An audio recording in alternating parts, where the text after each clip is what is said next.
Hello, I am Celtic Reviews with my first review, well not technically a review, it's a first impressions video. And what are we talking about today? Cyberpunk 2077, a game that's been 8 years in the making and incredibly hyped for throughout its development. I, for one, was incredibly hyped since the beginning, back when I watched it first, when they revealed it with Cyberpunk 2077.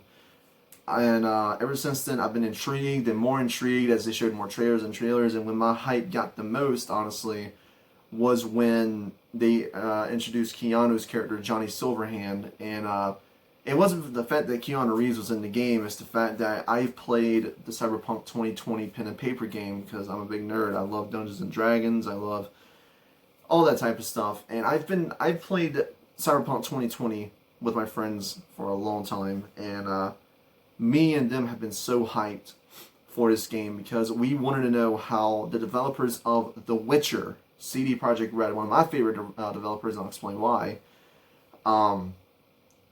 It's just the fact that, I really want to see how they're going to, because if Cyberpunk was going to be a game, it would be a RPG, and I'm glad they went with the route they did. So, what did I think of the game? I fucking love it. Oh my god, this game lived up to my fucking hype. I am incredibly impressed by the team at CD Projekt Red for doing what they did. First off, I want to get the cons out of the way because I want to just gush about this game. The main issues for me is not mechanics wise or all that. I think everything in this game is perfect except for the performance. I played this game on a base PS4, and when it first launched, before the new hotfix they released, it was a frame rate dropping mess. There was glitches galore. I had several glitches that would, cause my game to crash a few times, and it launched in a very bad state. And I'm not going to defend that. I think that they should be a little bit punished, a slap on the wrist, because they delayed this game a few times now. Knowing the PS4 Pro version and the PS5 and the Xbox Series X and the Xbox One X versions are absolutely running fine. They're running beautifully. But the base consoles were the ones that are messing up. And unfortunately for me, I don't own a PS4 Pro. I own a PS4 base. And as it stands, the game was in complete mess before the hotfix. Now, when they released the hotfix, the game runs smoothly. I had a few instances of frame rate dropping. Nothing major. The driving now feels so much better. Walking around the city actually feels like it's smoothed out. The only time I can really say when the game does chug a little bit, it dips like maybe 5 frames, is in very intense firefights, but that's been sort of fixed. It happens rarely. It used to happen a lot before the hotfix. Now it seems like they really fixed it, and the hotfix really improved on some things. Now, it didn't fix everything. They said they're working on a big update for it. But, I mean, I am going to have to dock points for them releasing it in the state they did. So it hurts me to do it, but I got to be a fair reviewer here. That's mainly it for my cons. I have put in 35, close to 40 hours in this Cyberpunk. And I'm going to do a full-fledged review when I get done with the game, but I'm taking my time. I just want to do a first impressions, tell you guys if I think it's worth the money at the moment. First off, I want to say the story is phenomenal. This is Witcher tier storytelling. Now, I know there's been complaints of the main character V being kind of lackluster, and I can see why. He's not as charismatic as someone like Geralt from The Witcher. But I think the whole point of V is that you're supposed to be in his shoes, and I like the way they approach V. In fact, I love the main protagonist of V. I think he's a very intriguing character. The way the choices you make impact the character he becomes, which is phenomenally well done. I made certain decisions that made my V turn out to be like one of the nicest guys, and it's insane the amount of choice you get. But the voice acting's phenomenal, especially from Keanu Reeves. I was worried that Keanu Reeves would not do a good job as Johnny Silverhand. If you don't know the lore, Johnny Silverhand, I'm glad they casted Keanu Reeves because in the lore of the pen and paper game, there's references to Johnny Silverhand looking very Keanu Reeves-esque, and I'm so glad CD Projekt Red wound up going with Keanu Reeves. It makes Keanu Reeves makes Johnny Silverhand come to life, and it's phenomenally well done. Oh, by the way, the reason why I'm not showing gameplay is because I don't want to spoil anything. Like, I will spoil one side quest, but I won't show it. I will show gameplay on my full-on review. I'm just basically talking to you guys, but he is a very, very, very well done character. Like, they captured, and Keanu Reeves captured the essence of Johnny Silverhand so fucking well. And I got to applaud him, especially from him and the writing team. They did a phenomenal job. All the other characters like Deshaun was phenomenally well done. A lot of the characters were really well done, and as a Cyberpunk fan, I am happy with the voice talent they got and the acting and the storytelling they wound up going with. The RPG mechanics really have an impact here. Every single choice you make will have some sort of impact to characters and the world, and it's really well done. You'll notice subtle changes, and I like that. I will say that I wish the campaign was a bit longer. I am almost done beating the campaign, and it's about, to me, it ran about 25 to 30 hours, but I did a few side quests along the way. I'm close to beating it. Now, the reason why they shortened it was because they realized that people didn't beat The Witcher 3, and that's understandable. The Witcher 3 was a very, very, very, very, very long game. It was a really long game. So I understand that they wanted to shorten it. I just wish it was a bit lengthier on the main campaign side of things. But to me, what really holds this game up is the fucking side quest. My God. The side quests don't feel repetitive. They don't feel boring or bland. They all feel exciting and funny. There's a funny side quest I did involving taxis, which I'll get into. And they all feel unique and different. Some go in a really dark turn. Some are funny as shit. Some are like impact the main story. It's all incredibly well done, and the quest designers should get a pay raise because they did a phenomenal job with the quests in Cyberpunk. One specific quest that really sticks out is the one I did 2 nights ago, where I had to round up rogue taxis. In this game, taxis are self-driving with the AI in it, and all of them were like screwed up in different ways. But the one I remember was the car trying to, drive off and drive into a ravine. And as V, you had to talk him out of it, like a suicide, when people are about to jump off roofs, and there was a guy with a megaphone over there trying to not get him to do it. It was kind of like that situation, but with a car. And the dialogue was so funny, and that's a very minimal side quest. And there's even more. There's one side quest that legit made me cry.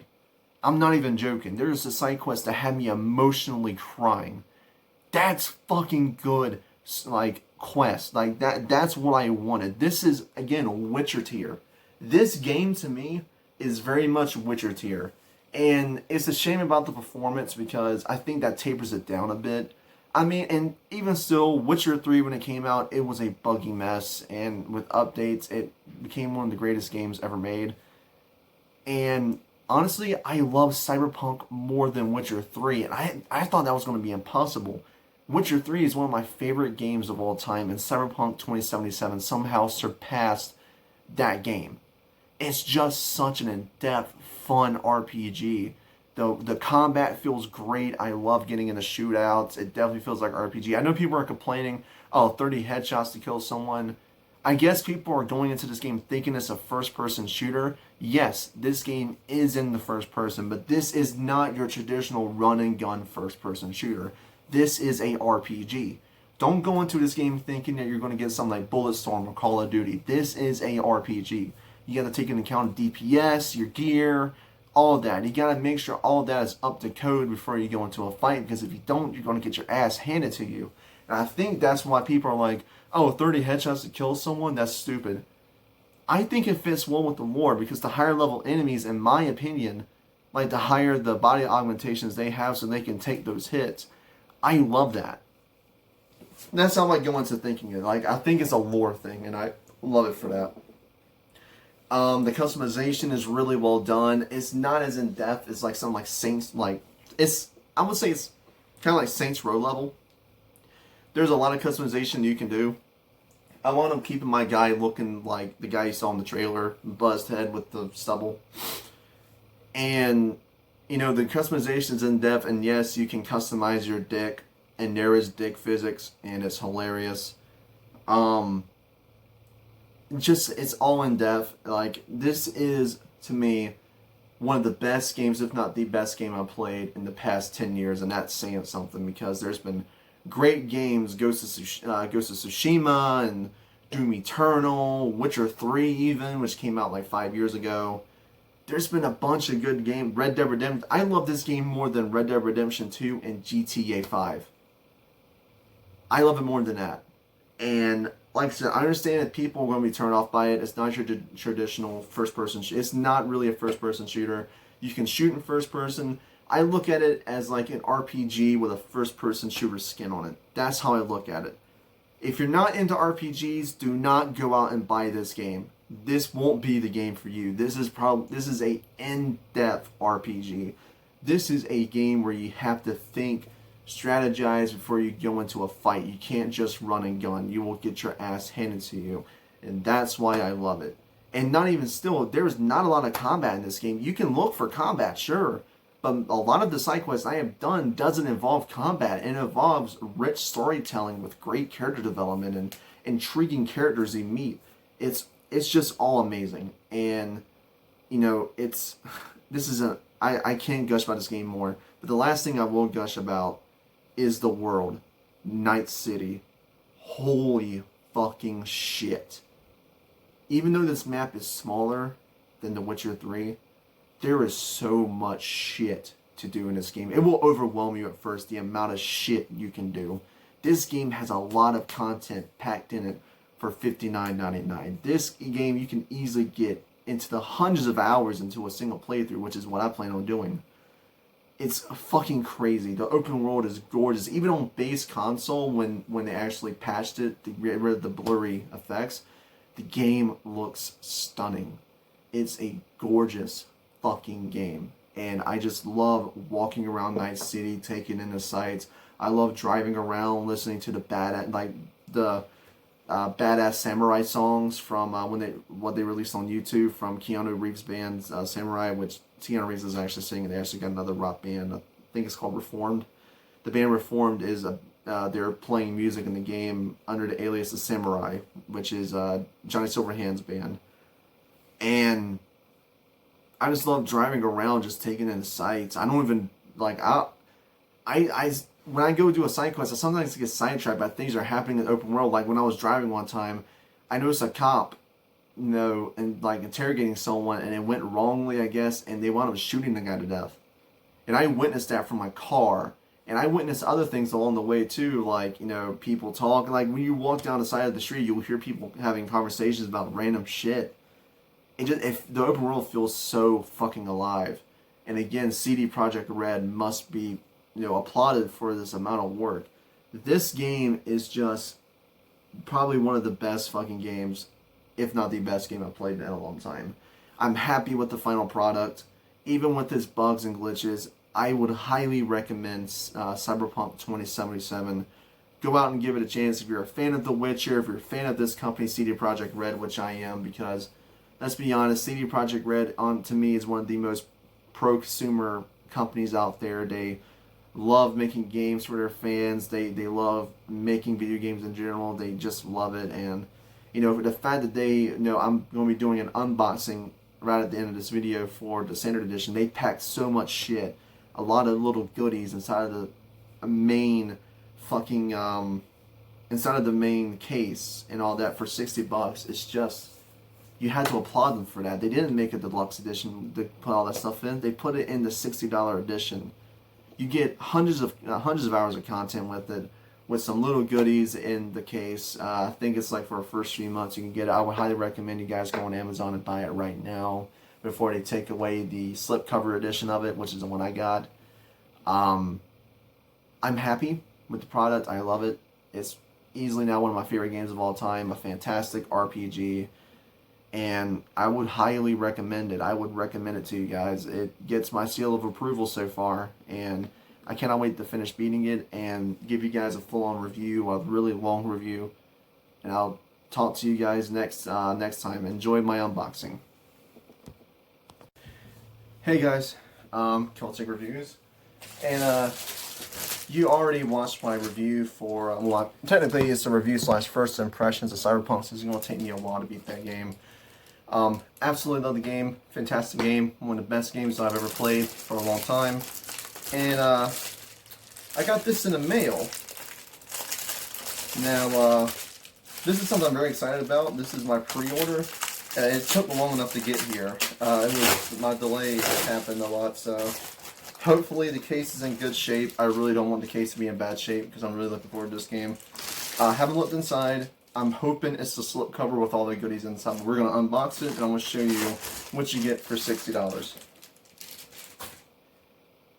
And it is the slipcover edition. This is the one that they usually, CD Projekt Red releases with every game they come out with, usually within the first month or so.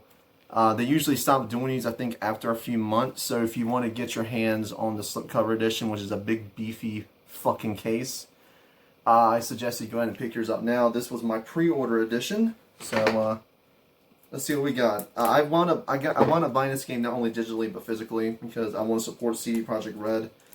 Love their games. Love everything about their company. They're very pro-consumer. I know there's a lot of backlash towards the PS4 and Xbox One version, but I think with a few more updates, the game could come out in a better state than what it was. So first off, you got the base game right here. Open it up. It has a note from CD Projekt Red with a it says the year is 2077. Things are bad for the most part, complicated at best, but they're about to get a hell of a lot worse and a lot more interesting for you. A job of a lifetime is on the horizon, a wild ride spanning dozens of hours of tech-infused adventures throughout the world unlike anything we've created before, and you're a huge part of making this happen.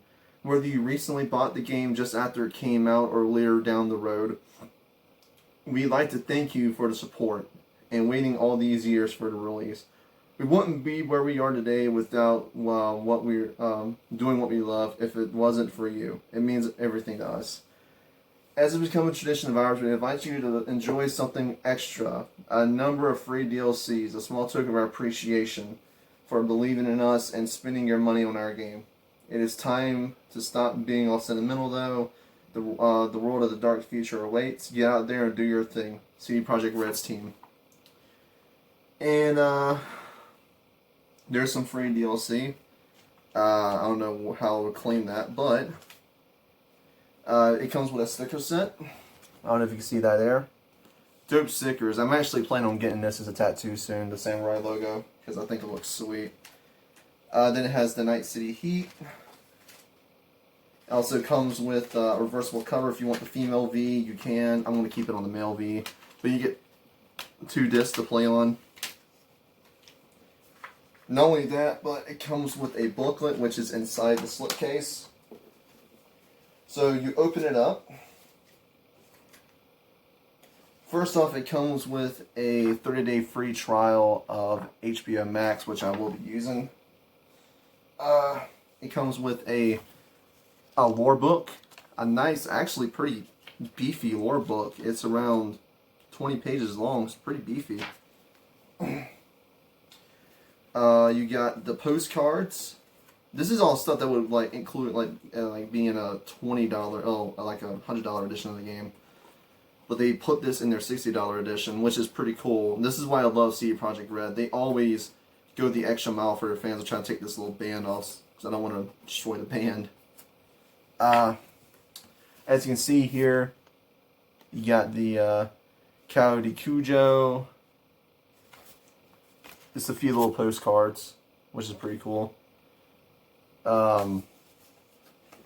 Pretty sweet, I actually like it. And we got the Night City map, which I'm surprised it was not in the case, but boom. Just a huge fucking map. Pretty beefy. But that's everything you get with the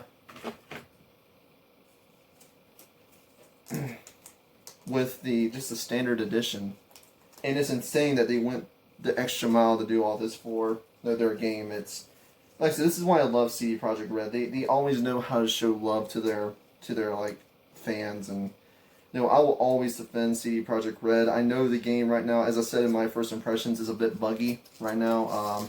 My bugs weren't as bad as everyone else's. My worst issue, as I said, was like frame rate issues, but that's been sort of patched out. So hopefully your experience is better than mine. So yeah, I hope you guys are enjoying your time in Night City as much as I am. I fucking love this game. This was definitely for me worth the wait, most definitely. I'm happy I got both the digital and the physical copy. So now I can say that I own both editions. So yeah, tell me in the comments what you're thinking about Cyberpunk 2077 right now. As I said in my first impressions, I fucking love this game. It's an amazing game, and they definitely put a lot of their heart and soul into this game. So yeah, I hope you guys enjoyed the first impressions and my unboxing. And yeah, I'll talk to you guys next time.